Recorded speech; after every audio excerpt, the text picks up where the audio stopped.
Hey friends. So, as often happens, this video post starts to lean into and be about whatever project I happen to have in my life at the moment. And right now, the project that is breathing down my throat, that I have to take from a very nascent phase to a very complete product within the next, 5 days? Really, it's only 5 days because it's a Sunday morning when I'm going to be presenting this, is a talk about improvisation for classical pianists. And I have undoubtedly spoken on this post before about this topic. It's kind of an enthusiasm of mine. It's something that I've ended up doing a fair amount of this, teaching classical musicians about improvisation. My own background, I have 2 degrees in jazz piano, so I've done a lot of studying in this area, and I've always felt like, because I've also really kept one foot in the classical world for most of my life, I've also felt like I have a pretty good capacity for translating between the 2 worlds. And so all that is to say, I've got this presentation coming up. I've got my work cut out for me to get this thing ready to go in a handful of days. But whatever it is at the time, it's going to be great. I'm confident in it, or at least I'm confident in my command of the subject matter. I can't guarantee what visual aids I will manage to complete between now and then, but we'll see. Anything could happen. But something that comes up for me, something that came up for me as I was thinking about this presentation today and just thinking about the topic in general, is, one of my insights into how to teach improvisation, and particularly how to teach improvisation to people who already have command of the instrument in a lot of ways, i.e. classical pianists. Folks who have already got a lot of technique, who've got probably a fair amount of music theory, or at least a real decent grasp of harmony and, the kind of the basic rudiments you'd end up with if you did a degree in music maybe, or studied music even just up through high school. But I think I'm aiming more for folks who did a music education degree in college. And so you do a couple levels of theory. Maybe you don't have to do all 4 semesters. Maybe you only do 2 semesters, or maybe you have to do all 4. It kind of depends what you're going into. But you've got a background on the instrument, is my point. You know how to get around the instrument. You know how to think about music. When I'm teaching folks like that, one of the things I have recognized is that we need to be careful about a phenomenon, and I learned a really cool phrase for this recently. I learned it from John Vervaeke. I'm sure he didn't coin the phrase, but I learned it from John Vervaeke's web series, Awakening from the Meaning Crisis. The phrase is combinatorial explosion, and it basically means when a set of parameters has an infinite number of possibilities, and in the context of what he's talking about, it becomes it becomes impossible to make choices. Or at least, it doesn't become impossible to make choices. It becomes impossible to have certainty that you're making the right choice or the best choice, because the number is so infinite that we can't survey all the choices. We cannot have certainty that we're making the right choice. And the way I apply this to music this idea of combinatorial explosion is, in my background, I studied jazz in college, right? And I spent a number of years thinking that if I just learned a little more music theory, I would become a better player. I kept thinking that the issue with my playing was that I just didn't quite understand all the possibilities that were possible, and by unlocking my awareness of new possibilities, they would become part of my playing. Maybe you're ahead of me in seeing that there's a fallacy here, because simply being able to see a possibility, a music theoretical possibility, does not translate into being able to spontaneously generate music using that possibility that is compelling.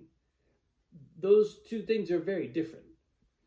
So, and it took me sort of like maybe an embarrassingly long time to figure out that's not actually how I'm going to learn what I like to do. And that's not actually how I'm going to improve or deepen my own playing. I'm going to deepen my own playing by discovering what I like, and by really investing in certain possibilities. But this phenomenon of combinatorial explosion was what I experienced, because the more music theory I learned, the more stuff became available. But because I was focused on expanding possibilities, not taking specific actions or making specific choices, I just got lost. I was working really, really hard, and I didn't see that effort rewarded with spectacular results in my playing. It wasn't until I stopped taking that approach and learned. I've had this experience in a couple of different ways in my life. One was in music. I had the similar experience in philosophy, actually, in my approach to philosophy and philosophical thought and intellectual thought, contemplative thought, how to think about the world.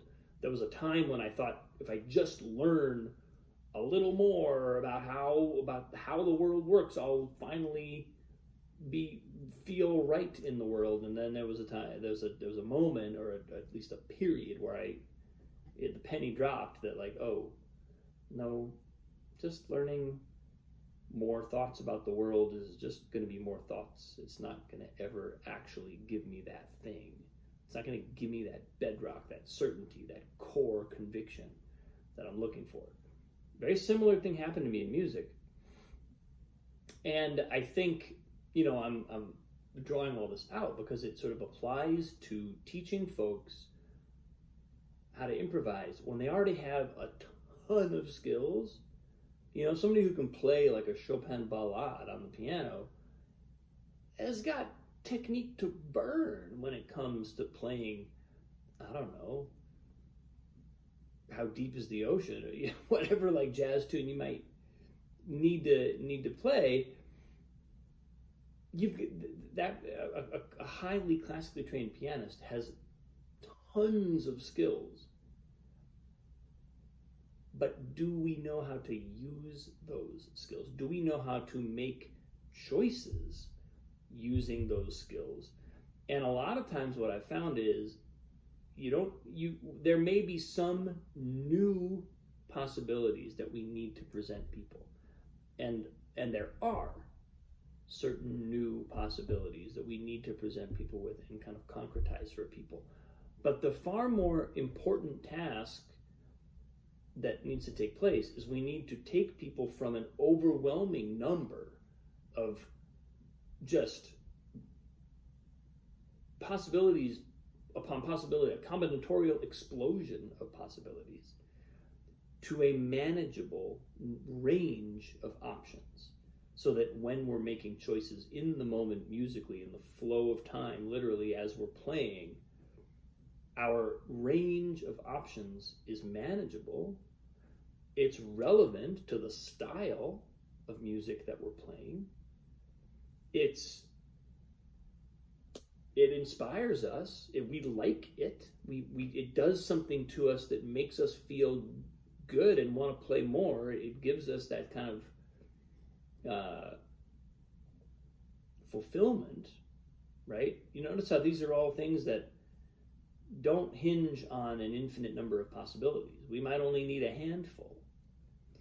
And so my teaching of improvisation, and this is something and I'm realizing this as I'm preparing this presentation, because I'm about to be in front of people doing this, but I'm realizing that my approach emphasizes that. It takes a look at how many cognitive tasks are there going on, are involved in improvisation. Well, it's hard to actually define that in any kind of complete way, but you can break things down into like the categories of rhythm, harmony, melody. That's 3 big ones, right? We also have technique. We also have phrasing. We also have emotion, right? We could probably expand on the number of events taking place within the human psyche as we generate music, or as we play music, or even listen to music. But we can narrow things down to categories like melody, harmony, rhythm, and then we can say, okay, well, how many of those can I be doing in real time at the same time? And it's usually like 1, maybe 2. So what that means is everything else. First of all, I have to break things down into those categories and know that they're separate, because when you play a piece of music, it's all happening at once. Harmony, rhythm, melody are all happening all the time. So we need to go in and actually kind of differentiate what's going on. This is one of the reasons why improvisation can have this kind of mysterious sheen to it. It can feel like it's just this spontaneous emanation of inspiration coming through a performer, which it is. But my point as a teacher is that's not where we start. That's where it ends up. And if we know what is actually going on and how many layers of skill are sort of stacked on top of each other to make that happen, then it doesn't mean we appreciate the product any less, but it means we are no longer mystified by it. We're no longer confused. It doesn't feel like a category step for us to be able to do that. And that's what I try to do for people when I'm teaching them improvisation, is to take it from that level of like, I just don't understand how anybody could do that, which is, I hear that a lot. And even from like musicians who are spectacular. I hear classical musicians who, like, you hear them play Mozart or Chopin or Beethoven, and it's like, wow, legit musicians, but they truly feel they can't improvise. They don't have it. They don't have that thing. And it's like, that thing is not what you think it is.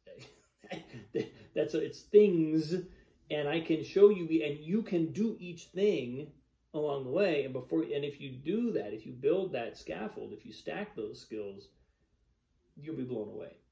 And hopefully what I want to present is a little bit of like, almost like X-ray vision for folks to be able to say, like, to be able to hear something and go, oh, I see what's going on in there now. It's still amazing, and it's still fantastic, and it still inspires me, but I'm not mystified by it, and I certainly don't think that it's beyond me in any way. So that's how I'm trying to present the process. And so that's what I'm building over the next 4 or 5 days, is a presentation that compellingly states that, and then gives some examples, demonstrates a little bit about how it's done, hopefully helps someone else actually do it. a volunteer, somebody who I could actually sort of create an experience for, to prove that it works, because I know it works. I've done it with folks.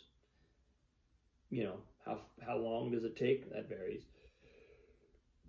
What does each every individual kind of certain things resonate, certain things resonate more or less. So all that's the stuff that it's hard to predict. But before you know it, I'll be in front of people figuring it out. So there you have it. But that's where I am today. And that's probably where I will be for the next few days. So if you're tuning into my posts, stay tuned for lots more talk about improvisation for classically trained musicians. One of my enthusiasms. Thank you for watching. I appreciate you. Have a great day. See you soon.